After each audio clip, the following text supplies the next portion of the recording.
Cubitt Community Radio. Nice.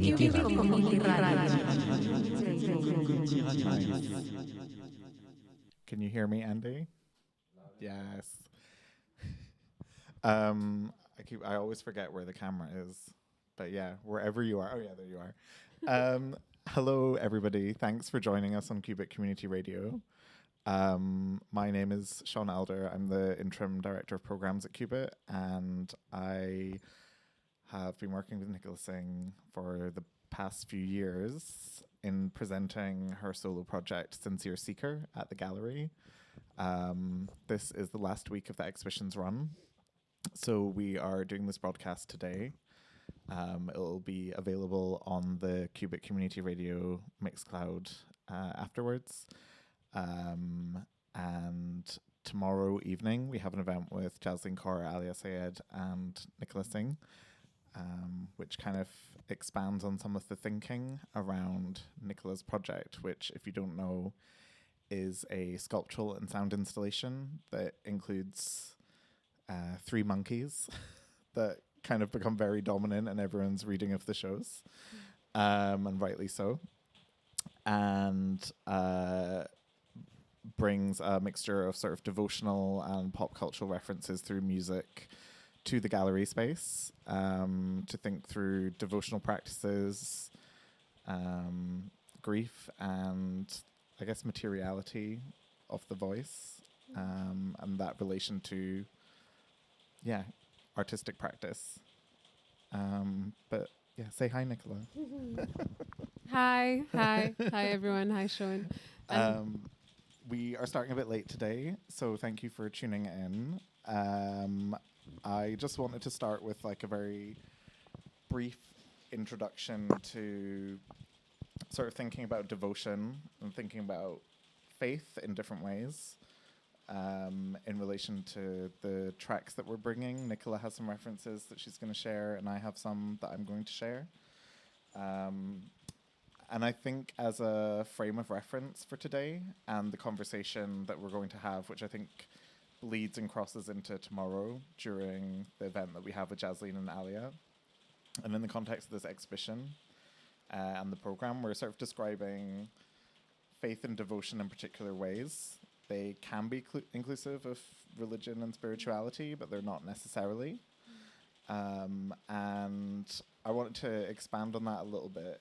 And my first sort of introduction to bring Nicola into today is to ask about your training in Drupad and what the process of learning Drupad, which for those tuning in is a devotional North Indian classical music, and what that process was like, what it means to try and approach that as someone who also has training in singing and an artistic practice, and how that kind of formed part of the thinking of the other works that maybe aren't sound-based in the exhibition.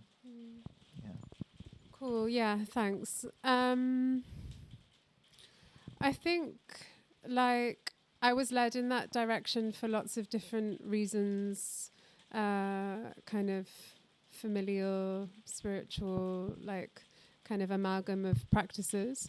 But yeah, as someone that's like uses their voice, improvisation mostly, like expanded technique, not to like, I don't know, sound too grand about it, but it had always felt to me like there was this other kind of energy guiding that, which I, enjoyed and found challenging to cultivate that. And there's also only certain contexts where you can in some way.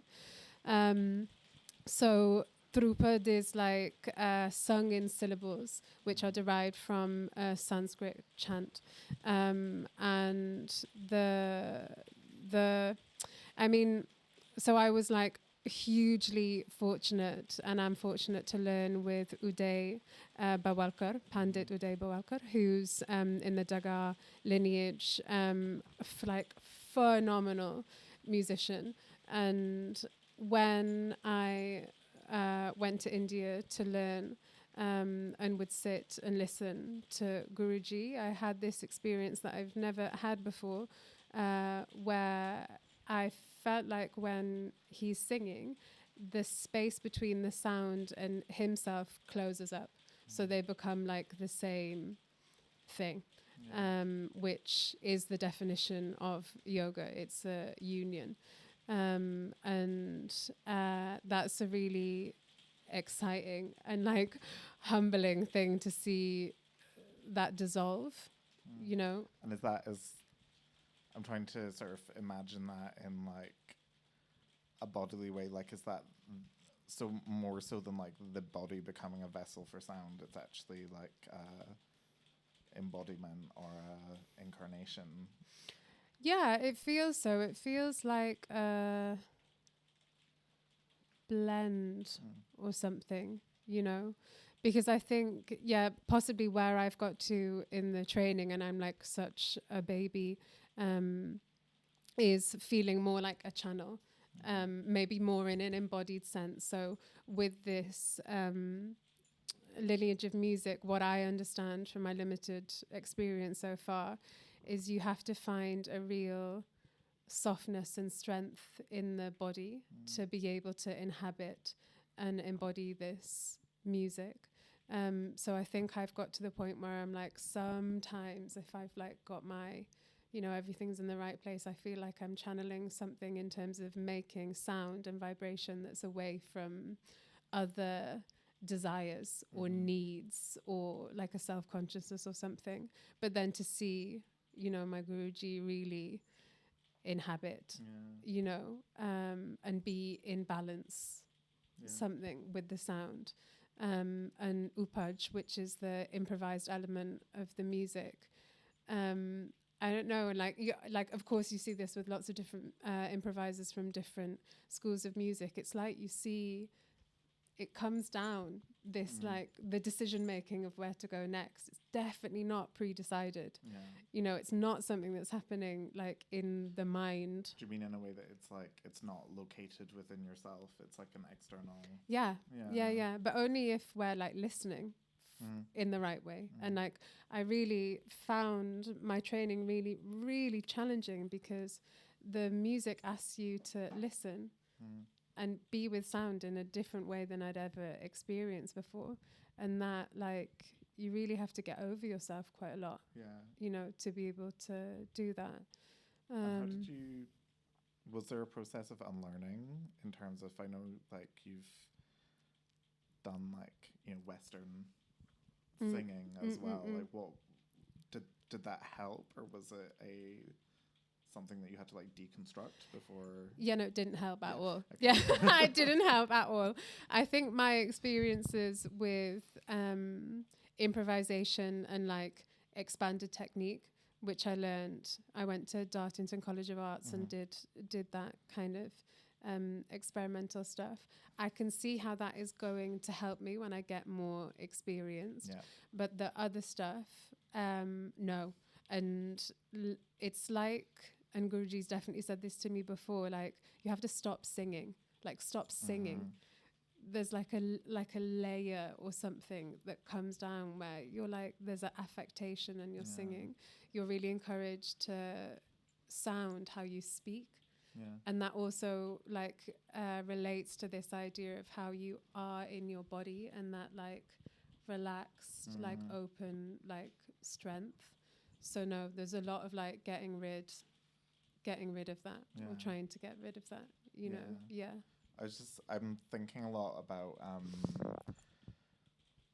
devotion or faith being like the thing itself, which can apply to lots of different things, but devotion being a set of practices or a sort of continuing way of being in relation to servicing this faith or supporting faith. And I don't want to sort of focus too much on faith because I think it's a word that can be off-putting to some people, which I think is like, if we had a whole other radio broadcast, could be something for us to talk about. But I think in terms of the practicing and like the sort of verbs, with like devotion being an ongoing verb, or present continuous or something, I'm just thinking about like what is it that one devotes oneself to in a relational way, because I think that there's and I know that you've got like more complex thoughts on this, but there is like a particular way of talking about devotional practices that the embodiedness of it and the way that it's so related to the body can run the risk of it becoming a sort of individualistic or interior thing, but actually it's very relational, and it speaks to relationships that extend beyond our bodies and in relation to others, but also can easily be manipulated in sort of like national myth-making projects. And I mean, I think I saw so many people sharing that article about like the Israeli Hindu right-wing rave culture that sort of developed, and how do you sort of I'm asking this because I know that you are aware of this and like thinking of it, but what are the relational aspects of a devotional practice, of this particular singing practice, maybe even that allow you to sort of think in a way that is generative and, you know, extends beyond sort of those sort of dangerous modes of alignment that can sometimes happen with certain practices. Yeah, I mean, I think so. Just speaking to my training, first of all, and this is in a particular context when you're learning, like authentically, where you go and like you live with your Guruji and you learn, and that's what I was able to do, which I'm so grateful for. But you're beginning to sing at around 5 a.m. or something, carriage practice, and you sing for hours. You break for breakfast, you sing. You break for lunch, you have a break, you sing. So all day you're singing. Like that's doing something very particular to your nervous system and your muscles and everything, and your sight and your hearing and your sense of touch and all those things. So it really affects how you are with things and how you are with people and how you are with yourself in a really like profound way. And not to say that isn't a space that isn't fucked around with, because it is, absolutely. But in its essence, I feel like it can change how you are with things. But I guess in that, and what you're speaking to in terms of like practices being instrumentalized for political gain, then I guess when we are in that state, we can be taken advantage of, right? There's a yieldingness to being in there, which I think is potentially like malleable, you know. But I don't know, for me, it's a balance, like your praxis, and I call it praxis because it's something that like I feel like I have the aspiration and intention to live through, rather than it being something that I'm practicing only. Like you're not just doing yoga when you're doing yoga asana, like all of that, like, you know, basic Instagram shit about that. But you have to keep your wits about you because of the world that we live in, you know, and then,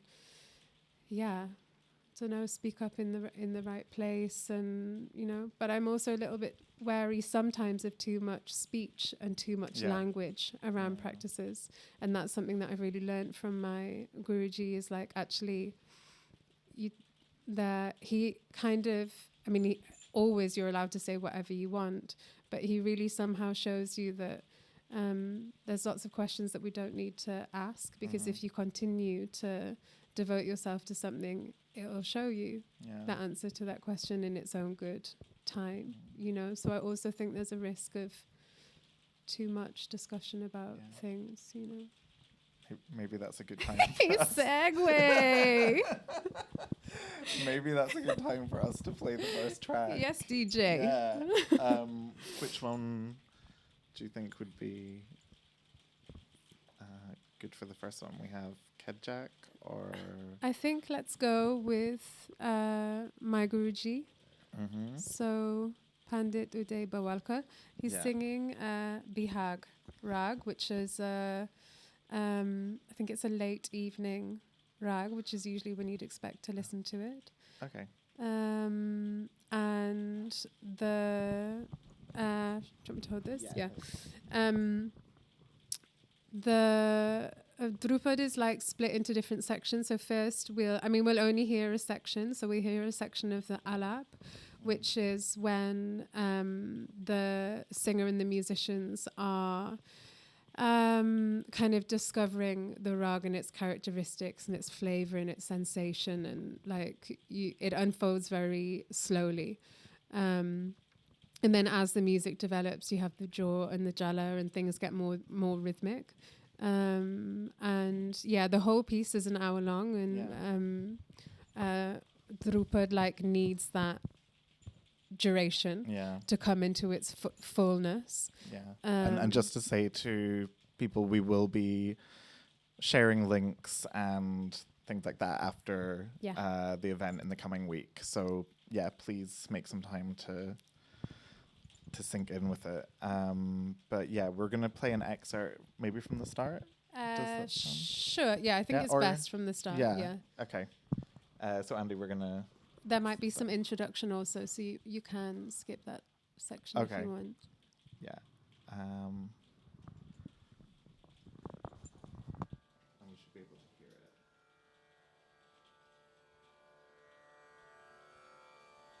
मैं आप सभी का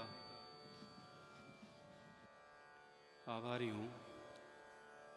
मेरे ख्याल से आप सभी लोग मेरी विधा से वैसे वाकिफ़ होंगे। ध्रुपद हमारे भारतीय संगीत का सबसे प्राचीन शैली का गायन है। मैंने मेरे गुरु फरीदुद्दीन डागर साहब और ज़िया मोहिउद्दीन डागर, इनसे जो शिक्षा मैंने गुरु शिष्य परंपरा में सीखी है वो आपके सामने रखूँगा।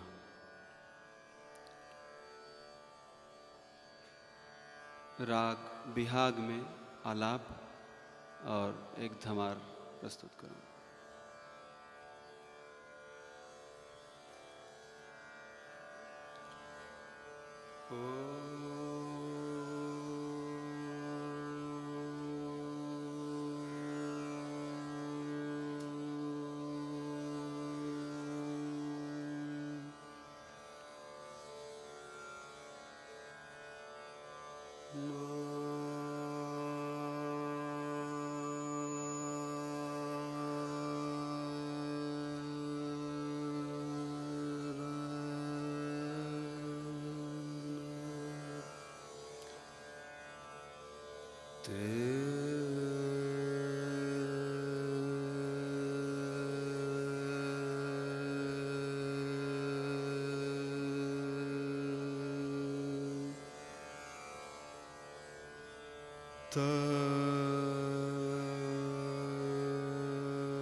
ri na na a ra na te ta ra na ri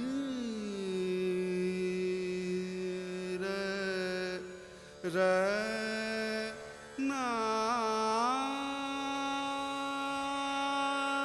ra na na ri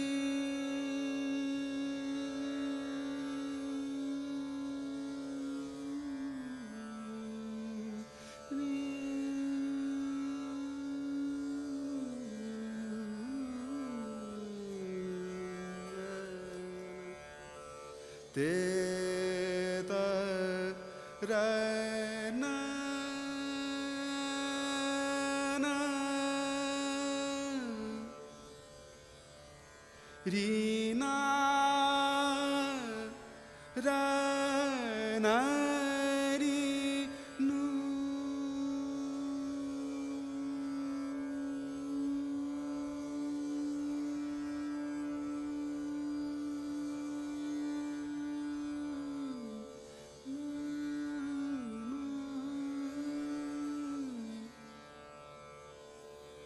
te ta ra na na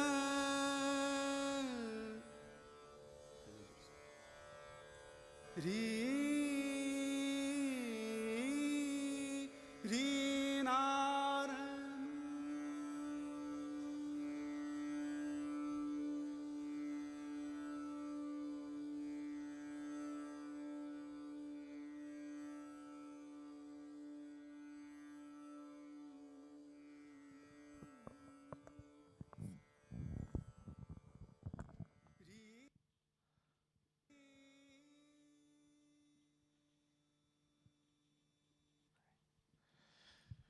Cool. Thanks, Andy.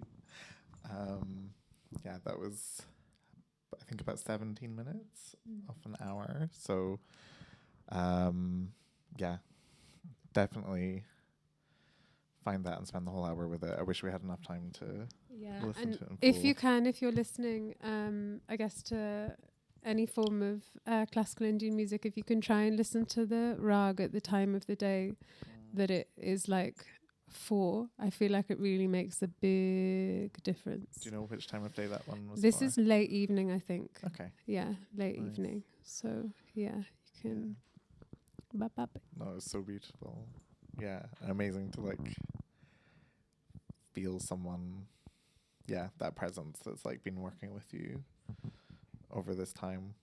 I wanted to just spend some time to think about like the materiality of the voice, and following this sort of little interlude, I'm going to play some devotional Gaelic music, which a lot of musicologists study because it doesn't conform to a lot of Western, particularly Western European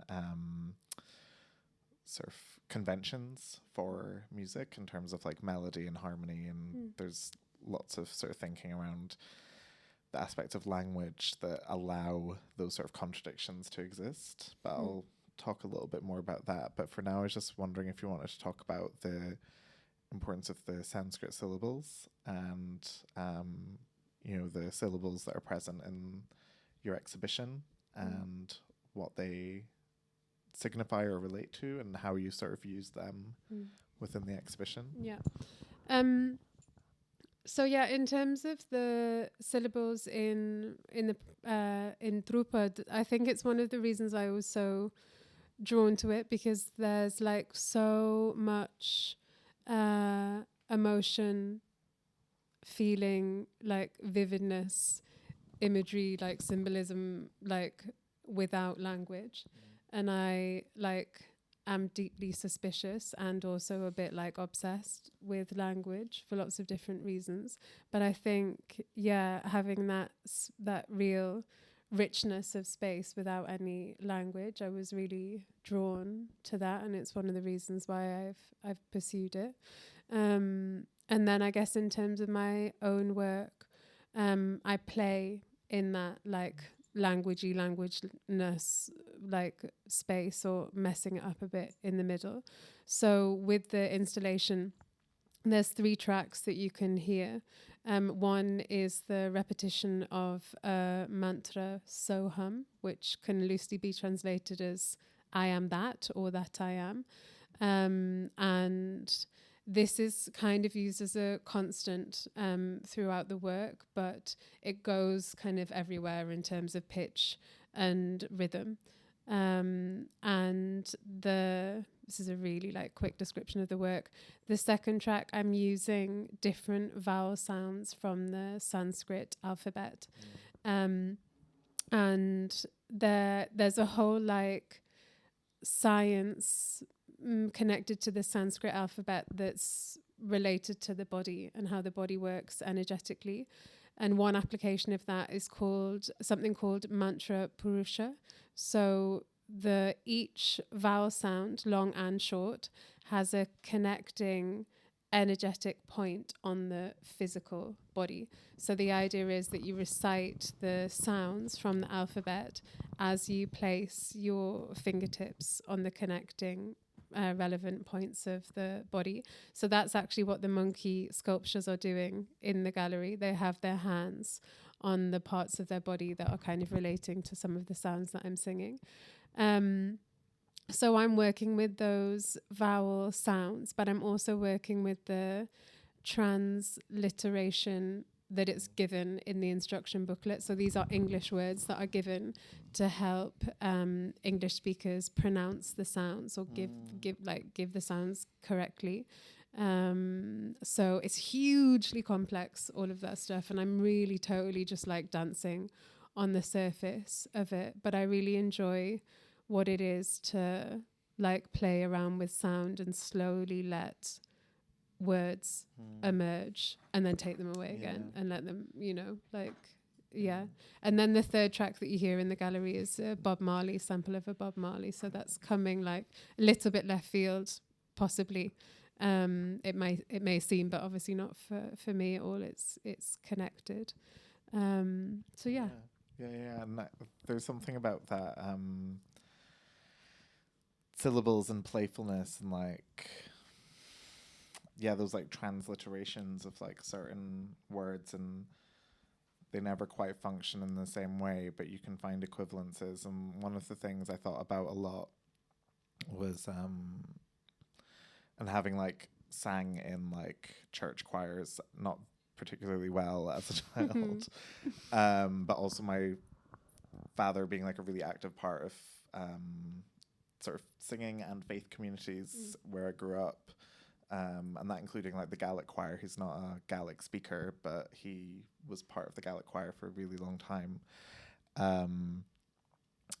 Finding those like equivalences in sound, even like however imperfect, can also sort of allow moments of connection. And one of the reasons I sort of proposed calling this broadcast today Ingressions was thinking about the intake of breath. And there's moments in the So Hum track where there's this real raw, it's almost like you can feel like the growl and the texture of your throat as you're saying so on an in-breath.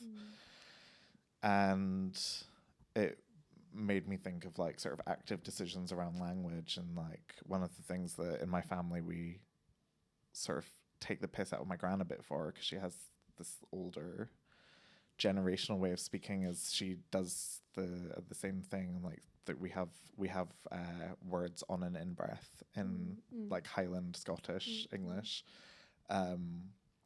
which like comes from Gaelic, and one of those is saying instead of I. So you say I to agree with something, but when you want sort of emphatic I, you say and there was something about that like in-breath that felt maybe it's nothing, but maybe it's actually like a point of connection. And there's a writer, Nisha Dolan, who is from Ireland, who was recently on board the flotilla to Gaza, and was like captured and brutalized by Israel.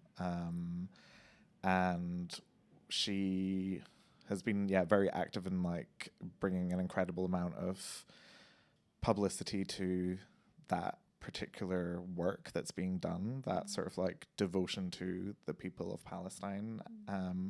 But she wrote a really interesting short thing that I think was on Instagram or Twitter. Like it was like maybe one page, and I was really touched by it because she talked about the letter GH. Sorry to any Arabic speakers. I think it's Ghain in Arabic, GHAIN or YN.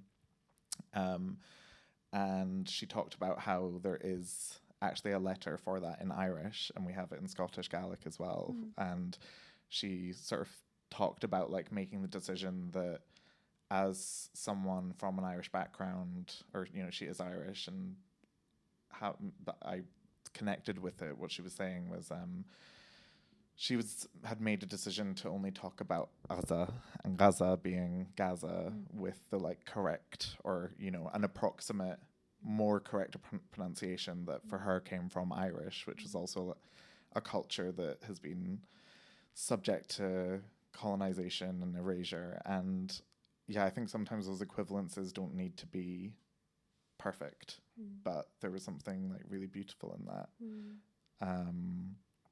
But with that in mind, I wanted to maybe introduce the Sam singing. And thanks for talking about the work some more and giving it some more context. So I'm going to play, it's Psalm 22, which is, oh my God, oh God, oh Lord, why have you forsaken me? So it's a real sort of journey from sort of feeling persecuted by God, and then coming to realize that he has like delivered you through all of that. But I think that the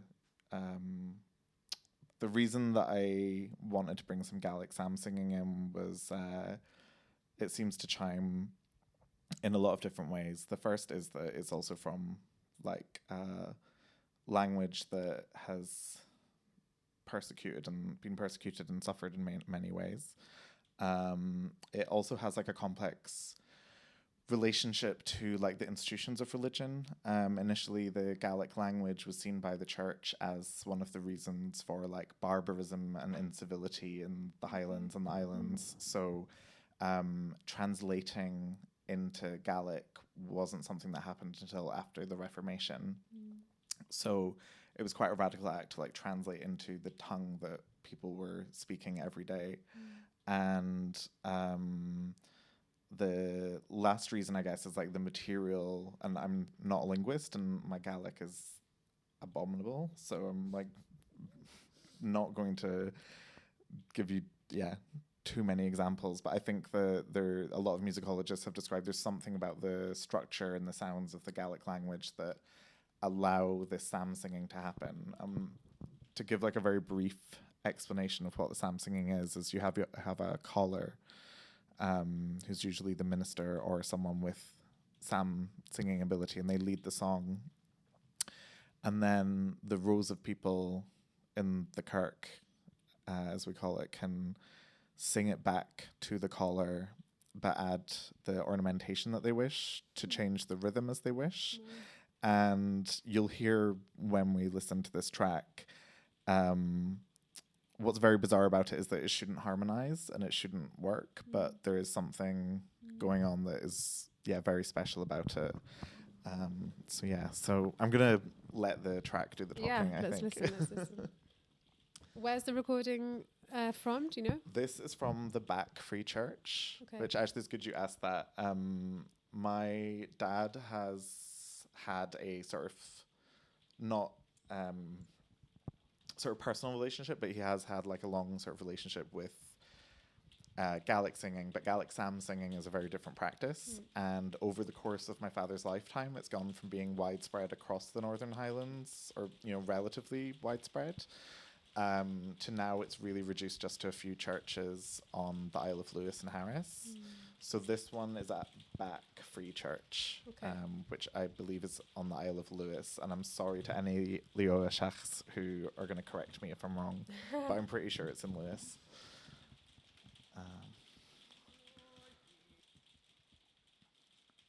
And yeah, Andy, we're ready for that.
Thanks again, Andy.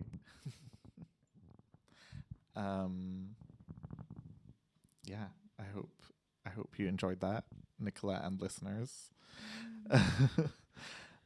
Yeah, I just wanted to sort of share a very brief quote about something which I mentioned to Nicola before, which is me sort of just finally, after a long time, actually reading Simone Weil, who,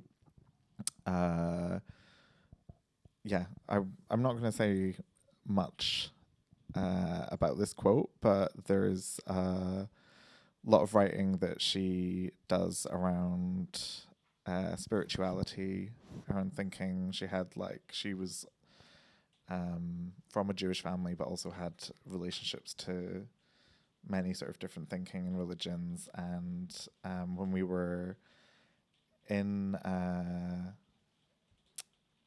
when Nicola and I were discussing just some brief references that we want to bring to this broadcast, I was sort of saying, well, you know, I haven't done enough research and I haven't read this, but like this feels like a really relevant thing to bring into the conversation. And then you had a short quote from Simone Weil. Yeah. Shall I share it now? Yeah. Yeah. I mean, like literally, we were just chatting. Actually, we were chatting about flings. We were talking about flings. And Brussels, and then somehow this came together. But this Simone Weil quote that, you know, I've kept quite close to me for a while now is: attention, taking to its highest degree, is the same thing as prayer. It presupposes faith and love. Absolutely unmixed attention is prayer. Yeah. It's amazing. Yeah. And I just have been thinking a lot about like devotion in terms of, yeah, I guess like what I was saying about Nisha Dolan and the way that she has, you know, literally putting her body and her life on the line for the people of Palestine, and trying to think about devotion and faith in an arts context, which I think I've had my faith like broken and restored so many times. And, you know, in this very building, sort of the last 2 years have been marked by many examples of even the slightest solidarity expressed, as one can do within an institution, to the people of Palestine undergoing a genocide, has been matched with behavior and hatred that I think would try anyone's faith.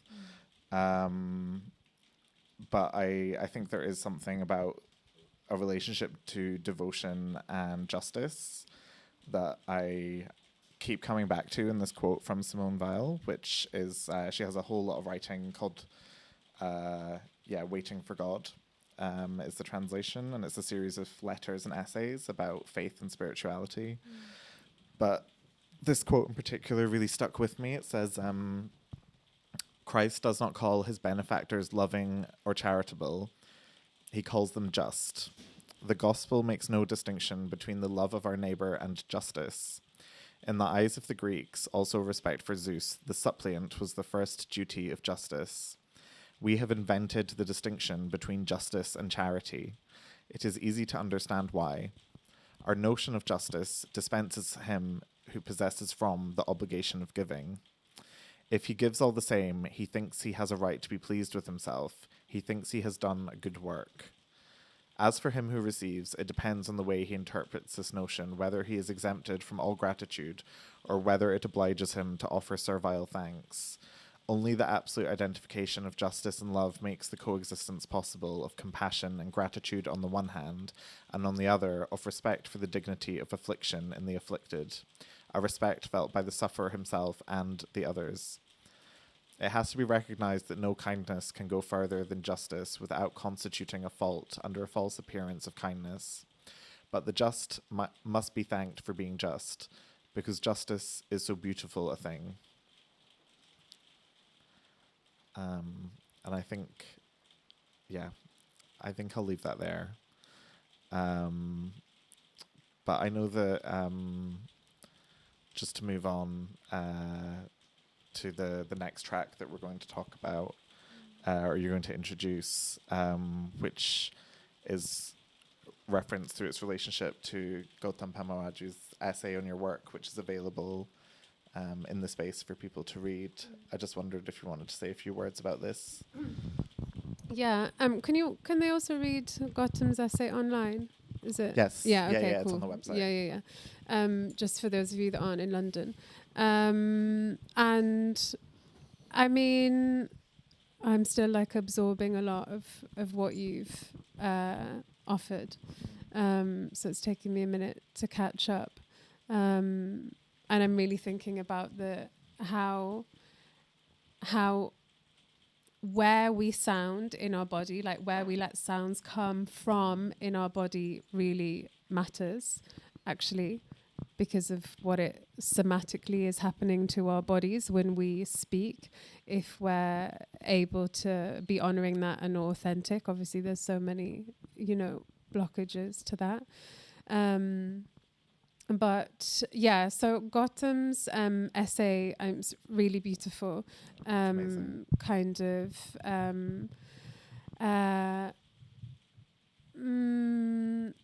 I feel like what he does is pick certain elements of my practice up in such a sensitive and astute way, and has shown me things I didn't really even know about my own work that I was doing intuitively. And one of the things that he discusses is the idea of preparing. So there's this thing of like prepared piano in like Fluxus and stuff, where they would use instruments as a starting point, but it's also like actually like preparing people all the time for a particular situation, or to make art and to make music, basically. And Gautam talks about the way that this is something that I do in my praxis. So there's a kind of a focus, like an embodied focus on what I'm doing and how that's affecting what's produced. And one of the things I'm circling back to from what we were talking about before is also this idea of repetition, because I think it's a real like clincher when we're talking about like devotional practice, and especially vocal devotional practice, is what repetition does, and also what, I'm going to use the word gibberish for want of a better word, but I like that phrase, but actually with repetition and going, even if there's a word that is a word, but through repetition it loses its meaning. I think it's a bit like a magic carpet that can take you somewhere else, certainly that's my experience.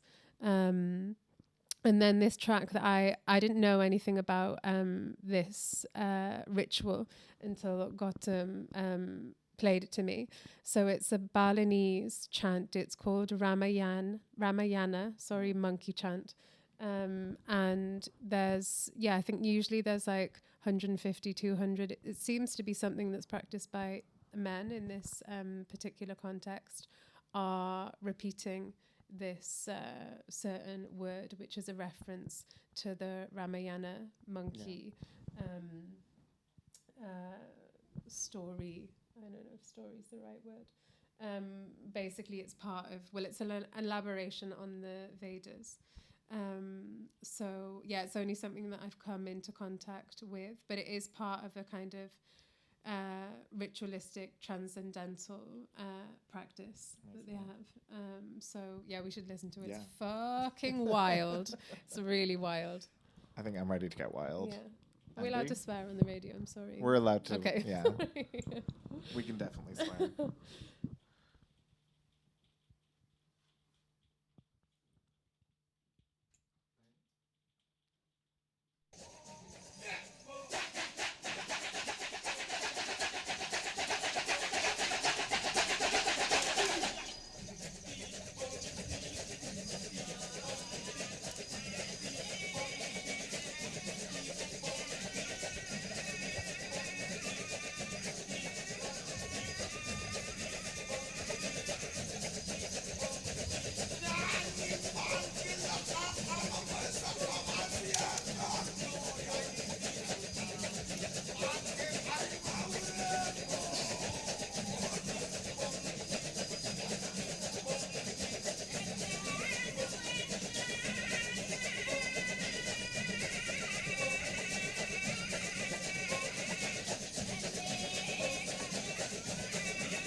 Great. Thanks, Andy.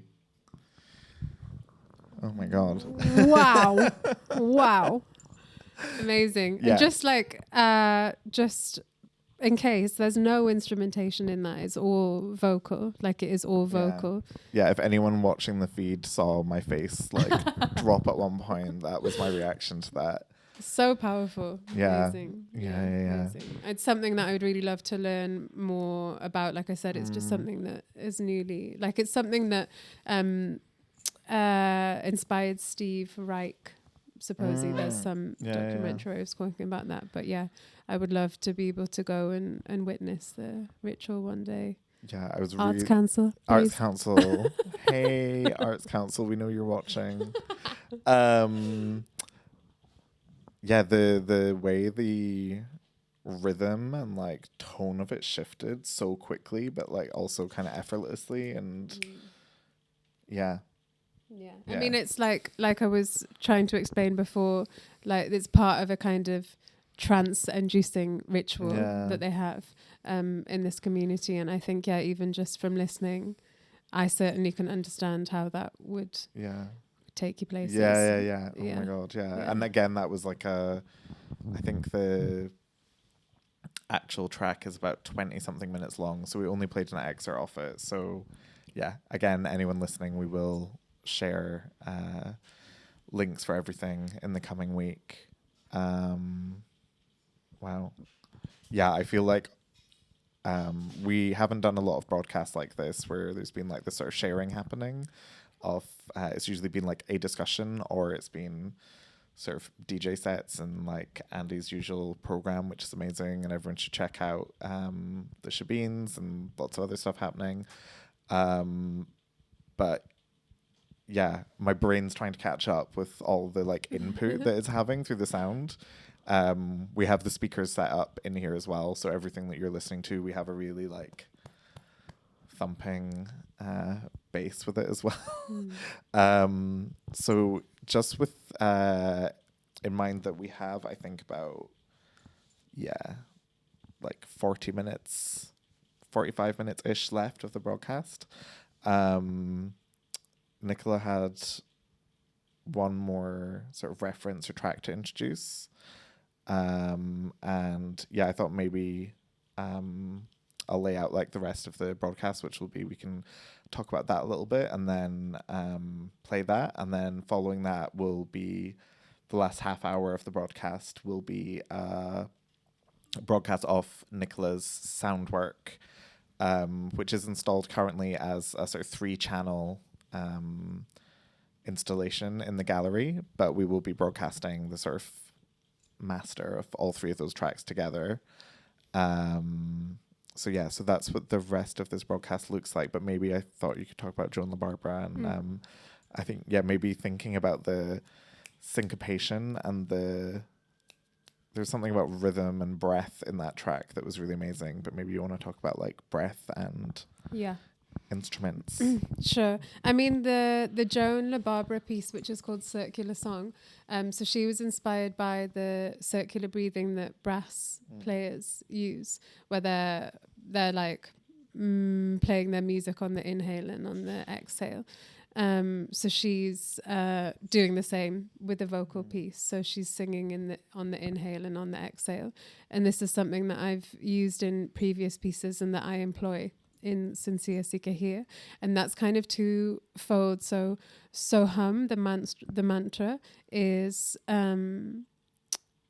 the invitation of it is the so is something that you hold, the japa, you hold it on the in-breath, and the hum is on the out-breath. So that's one way that you can be constantly connected to this mantra, because it's with your breath, you're with it the whole time.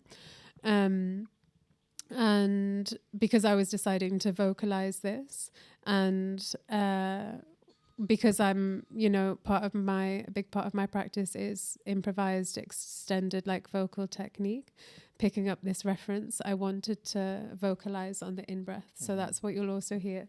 Excuse me, I'm on the like tail end of a cold. Allergic to London. Allergic to London, yeah, basically. So yeah, you'll hear me vocalizing a bit how Sean was describing before on the in-breath. So one, there's this idea of fully staying connected to mantra, and I've like read things that I can't, reference exactly now where I read them in this moment. But one thing stayed in my head of that kind of a connection to mantra means, I know this is a bit grim actually now I've started to say it, like when you're dying or something's happening, there's still the thing that is the most, that is speaking the most loudly to you is this connection to your mantra. And then, I don't know, to lay this on top of your breath is something quite poignant or powerful for me. Also, I practice a lot of pranayam, which is the one limb of yoga, which is breath work. So you're controlling your breath. And then in terms of a devotional or a transcendental state that might be reached, it is our breath that carries us there. It is our breath that carries us there. So that's, that's a really essential element, I feel, of a lot of what we're talking about is the breath, which is why I thought we'd, listen to this track. Great, thank you. Okay.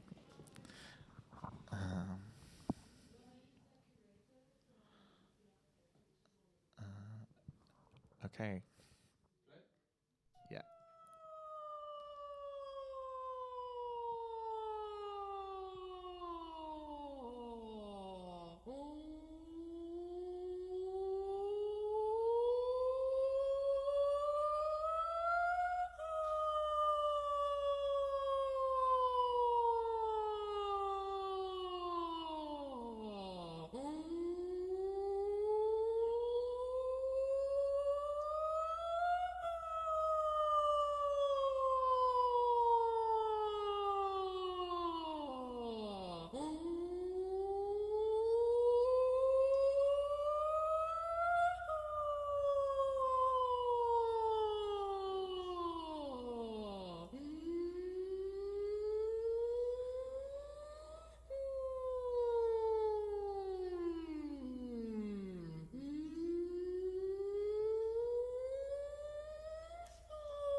Great.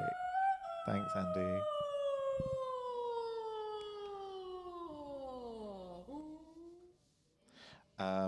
This is a bit of a wild card, last minute decision, but very relevant to Something King. I don't think we need to give much context to it. Sure. Oh my God, I think I need to do the like Wendy Williams moment, which this title references, which was actually on a radio show where she was giving a caller some advice on her marriage, and she said, "Denial is a river in Egypt. Your husband is gay." So this is Denial is a River by Doechii. And we're just slipping that in before we play the tracks from the exhibition.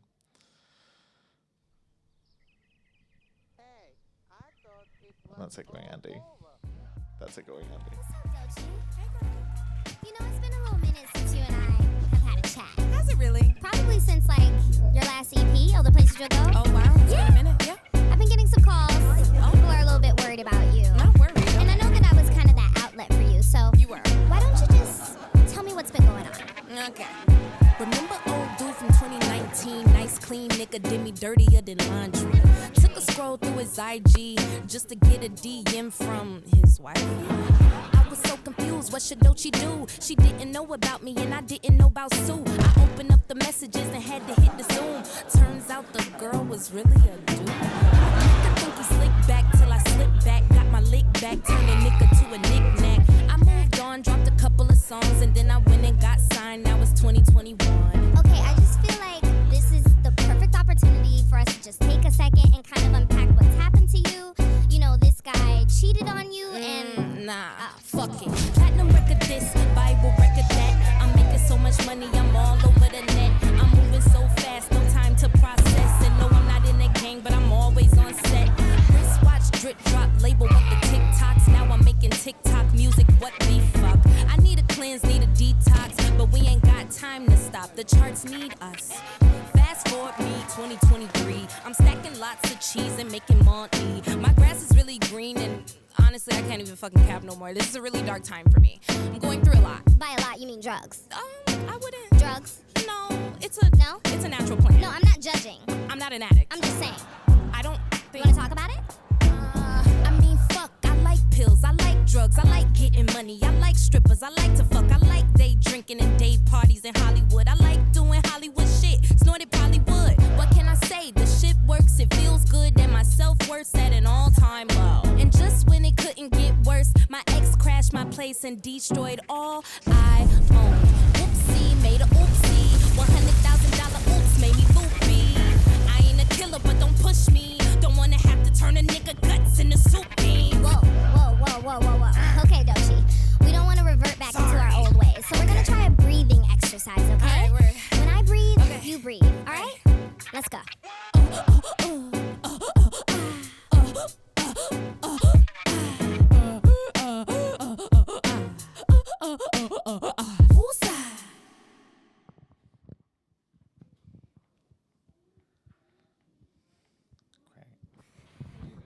Cool. Okay, and now we're going to, just leave you with the track, which, as we said, is like a 3-track installation in the exhibition, but we have a sort of revised master with all of these tracks together, which we're going to play for you now. So it's about 30 minutes long. 30 minutes long. And just to say, so the one track was made first, that's improvised, and then listening to that I improvised over that, and then again the third track, so they're kind of like made on top of each other through improvisation. Great. Thank you for joining us. Thank you. Thank you so much, Sean. Thank you, Andy. Yes, thank you, Andy. Thank you, this who's this again? Snorlax. Snorlax. This is Snorlax. Yeah. Okay, we're good.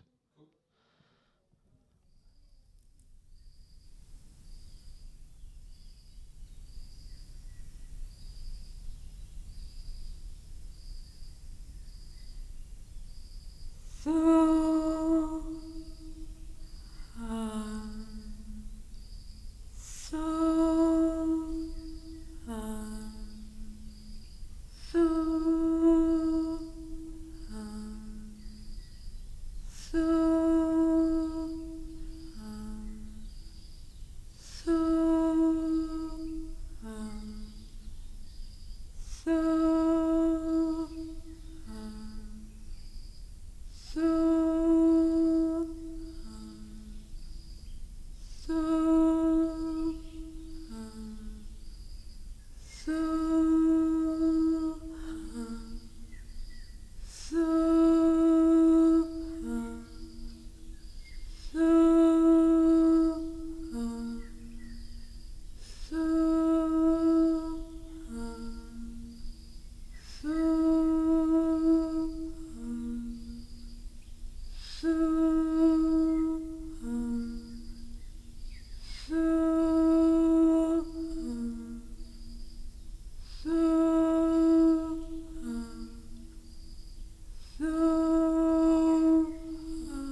to suffer.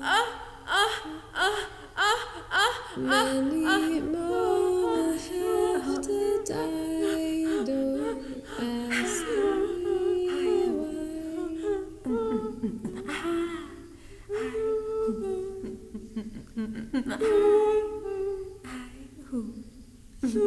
Things are not the way they used to be. I won't tell no lie.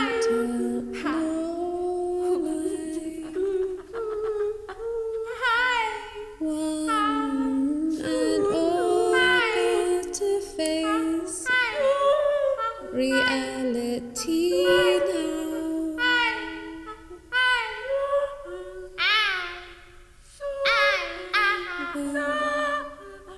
tried to find the answer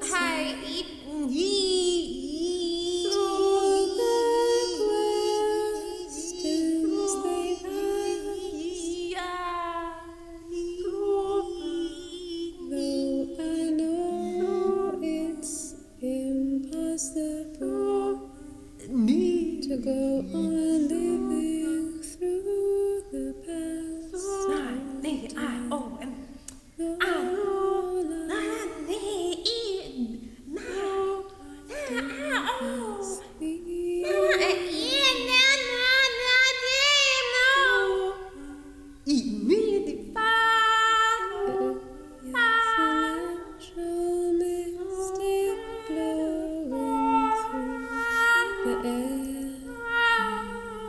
Can't keep them down.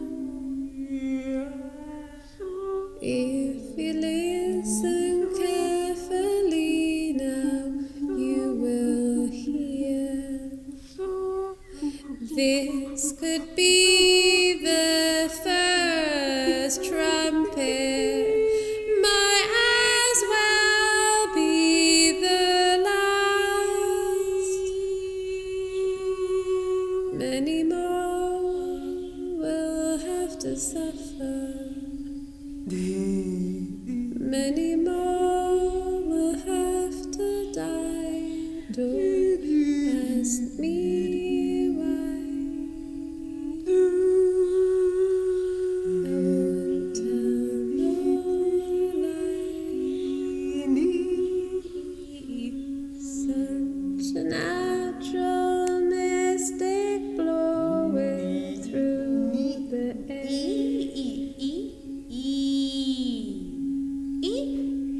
Such a natural mystic blowing through the air. I won't tell no lies. Don't ask me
Hey, hi, hoo ha, hi.